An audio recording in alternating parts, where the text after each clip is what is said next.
Pada kali ini kita beri kesempatan untuk Kang Abu Marlo memberikan paparan poin-poin yang tadi disampaikan oleh Buya Syakur. Silakan Kang Abu Marlo.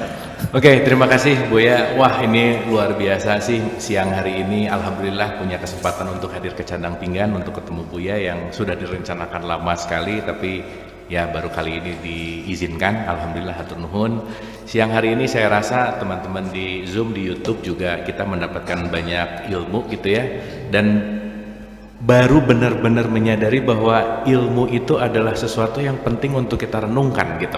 Karena tadi Buya begitu menyampaikan, melontarkan kata bahwa dapat ilmu banyak suka nggak suka, diuji dengan ilmu mulai agak mikir gitu. Diuji dengan ilmu gimana. Dan yang paling jelek buat saya adalah betul tadi ketika Buya mengatakan kegantengan, kecantikan itu ada expirednya. Harta bisa berkurang, tapi yang namanya ilmu itu adalah suatu yang permanen gitu, dimana nggak mungkin hari ini berilmu besok tiba-tiba jadi nggak tahu apa-apa gitu. Dan itu adalah dalam tanda petik ujian yang baru benar-benar disadari saat barusan bahwa ilmu itu adalah ujian yang sangat besar dan berat sekali. Nah, mungkin saya langsung ke pertanyaan dulu, boleh Kang Afan? Boleh Ya. Jadi pertanyaannya begini Buya, kalau kita berbicara bahwa ilmu itu adalah ujian gitu ya, bahwa ilmu itu adalah ujian, ada dua pertanyaan besar sih yang alhamdulillah mungkin ini saat yang tepat untuk saya bertanya. Nomor satu, bagaimana kita menjadikan ilmu ini efektif, efisien supaya justru tidak membuat semakin pinter kan bisa jadi korupsi misalnya, semakin pinter bisa jadi menguasai orang lain gitu. Mohon maaf sekali Buya, saya mengalami mendengar juga banyak gitu. Contoh aja, guru-guru tarikat yang ilmunya tinggi itu terkadang-kadang di tengah-tengah perjalanannya justru dalam tanda petik ada kejadian-kejadian yang tidak nggak enak lah gitu dengan keilmuan yang tinggi, justru malah membelokkan muridnya, dalam tanda petik juga memanfaatkan gitu. Jadi pemanfaatan ilmu itu justru untuk mengcover kehebatannya dia supaya orang jadi nurut gitu intinya. Nah Buya, saya rasa ini menjadi satu fenomena yang penting untuk kita sadari tentang keilmuan itu sendiri. Mohon penjelasannya Buya, hatur nuhun. Iya, saya kira langsung silakan Buya. Yang memang pada akhirnya kalau kita merujuk dari pendapat-pendapat Syekh Abdul Qadir Al-Jilani, ilmu sebagai ilmu itu adalah blank, tidak mendapatkan nilai apapun, baru bernilai ketika ilmu itu diamalkan. Ya, jadi ilmu yang aplikatif. Ya, jadi bukan hanya efektif tapi ya efektif dan aplikatif, ya artinya diamalkan sendiri. Makanya al ulama al amilun. Jadi ada ulama hanya berilmu saja, tapi ada ulama yang ilmunya diamalkan. Itu kesolehan itu adalah ilmu yang diamalkan. Saya kira masing-masing ilmu pengetahuan punya karakter yang berbeda-beda, dan dampaknya kepada orang yang berilmunya itu bervariasi.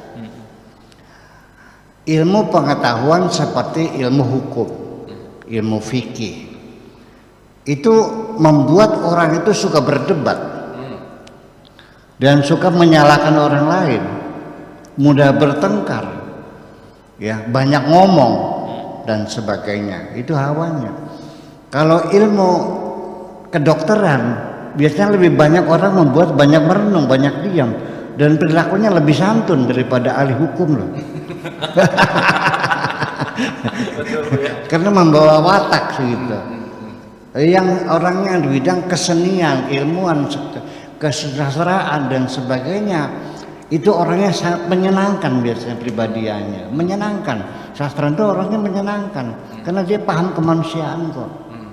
Ya, kemudian ilmu-ilmu persenjataan juga sifatnya curang gitu. Iya, ada kecurangan. Jadi sifat-sifat ilmu pengetahuan juga akan berbeda-beda semuanya, dan tidak bisa kita menjawabnya bagaimana supaya ilmu itu efektif ya yang tadi, yaitu tergantung pada ilmunya. Tapi yang penting adalah bagaimana kita mengamalkan satu ilmu sebagai janji oleh Allah bahwa ketika ilmu yang kita dapatkan kita amalkan, maka Allah akan menambahkan ilmu yang baru lagi kepada kita. Kalau kita tidak amalkan, ya Allah tidak nambah. Ilmu-ilmu tarekat, ilmu-ilmu ma'rifat semacam itu, kalau kita belum mengamalkan ilmu yang kita dapatkan, jangan berharap Allah akan menambahkan ilmu yang baru. Seperti Kang Abu Marlo, saya kasih hidangan. Bagaimana saya namun yang belum dimakan? Makan aja dulu. Mau nambah nggak? Namanya ada. Nah itu dah. Kalau ilmu pasti nambah. Nggak ada orang yang merasa cukup dengan ilmu. Ilmu itu lebih haus, lebih banyak, lebih haus gitu. Ya, sehingga ketika saya sendiri juga sering dalam berkelakar ya Kang Beno ya.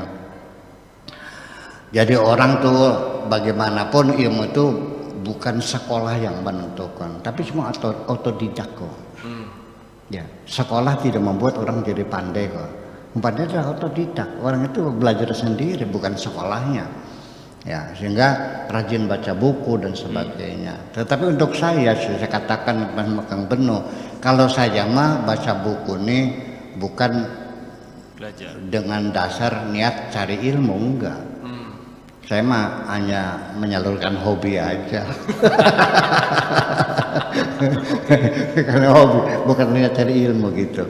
Nah, disitulah makanya selanjutnya orang-orang yang berilmu seperti tarekat, mursyid dan sebagainya itu seringkali terjadi menipu murid-muridnya, ngebohongin, menggandakan uang dan sebagainya, bahkan sampai kasus-kasus bersifatnya seks ya, sampai kepada pemerkosaan dan sebagainya. Ya ini kan berarti mursyid palsu. Pasti itu mursyid palsu, Anda salah milih. Ya karena masalahnya kan saya sendiri, saya bukan katanya ya, saya juga mengalami hal yang sama ketika pada mungkin ya menjelang usia 40 tahun, jadi ceritanya 35 tahun yang lalu lah cerita. Juga saya mengalami macam-macam itu, mencari mursyid-mursyid itu bukan hanya di Indonesia tapi seluruh dunia lah. Sampai masuk hutan, keluar hutan, ke hutan Turki, hutan Aljazair, mencari orang-orang sakti dan sebagainya, itu semacam itu. Dan penghujungnya apa ya, main-main aja kok. Nah, saya menemukan orang yang benar-benar dia orang benar tuh di Tunisia lama, di Tunisia yang lama, artinya di kota lamanya, ya downtownnya di situ. Namanya Syekh Mustafa. Setelah saya deteksi dia memang dia orang benar, akhirnya saya datang, saya minta tolong Syekh, ajarkan saya apa yang telah Allah berikan kepadamu. Dia bilang nggak usah sekarang, ntar aja besok deh katanya. Oke. Hari Minggu jatuhnya. Jam 10 pagi saya datang, menggedor pintu rumahnya, nggak ada yang buka. Kata tetangganya sudah meninggal dunia. Saya bilang pengecut loh, melarikan diri kan. Malah justru kalau orang yang sebenarnya itu muslim itu tidak pernah memproklamirkan dirinya, tidak pernah mengiklankan. Malah justru mursyid itu yang mencari murid, bukan murid mencari mursyid. Itu tugas mursyid, mencari anak-anak yang punya bakat dan punya minat. Sama kita mencari anak-anak tilawah Al-Quran itu di desa-desa itu, mencari anak yang berbakat, yang suaranya bagus dan sebagainya, kita latih setiap hari supaya bisa menjadi juara lah kan begitu. Jadi mursyid sendiri juga itu yang mencari murid yang baik, yang berbakat. Coba berbakat saja nggak berminat nggak jadi. Berminat saja nggak ada bakatnya nggak jadi juga. Kedua-duanya itu menjadi tugas seorang mursyid gitu. Dan pasti bahwa mursyid tidak akan minta apapun kepada Anda. Itu cirinya. Kalau masih minta uang itu bohong, tinggalin aja dah. Palsu. Apalagi menggandakan uang ya, bohong, masa mau diganda. Gitu. Karena bagaimanapun bahasanya sama, setiap nabi, setiap rasul, setiap wali yang ada di dunia bahasanya sama, yaitu begini, wa ma as'alukum alaihi min ajrin in ajriya illa ala rabbil alamin. Aku tidak minta upah dari kamu, upahku semuanya yang menanggung adalah Allah semuanya. Terima kasih gitu. Tapi Buya mursyidnya emang nggak minta, manajernya yang minta Buya. Baik.